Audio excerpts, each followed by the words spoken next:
सूरत की सलावतपुरा ख्वाजा नगर में असामाजिक तत्वों का आतंक।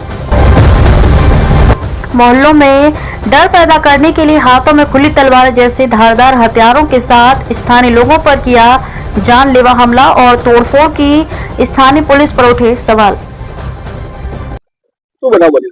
ગઈકાલ સાંજે આશરે 6:45 કલાકની આજુબાજુ જ્યારે રોજા ઇફતારીનો સમય હતો તે ટાઈમે સલાબતપુરા પોલીસ સ્ટેશનની હદમાં ખ્વાજાનગર કરીને એક વસાહત છે,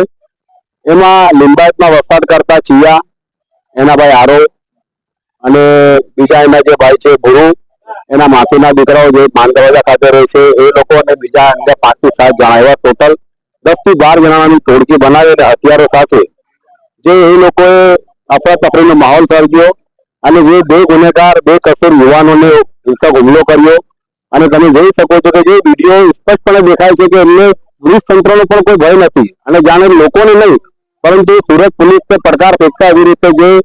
અફરાતફરીનો માહોલ સર્જ્યો, આવા અસામાજિક તત્વો વિરોધમાં કાયદેસરની કડકમાં કડક દાખલારૂપ કાર્યવાહી થવી જોઈએ એવી સ્થાનિક લોકોની લાગણી છે, માંગણી છે અને અમારી તો એટલી બધી માંગણી છે કે આવા અસામાજિકો પર કડકાઈથી દુષ્ટિટોક સુધીનો કાયદાનો અમલ કરવો જોઈએ અને સુરતમાં આવી રીતે બેફામ બની છે, અસામાજિક તત્વો બેફામ બની રહ્યા છે દિન પ્રતિદિન, એને અત્યંત કાબુમાં અત્યંત રાખવું અત્યંત જરૂરી લાગે છે।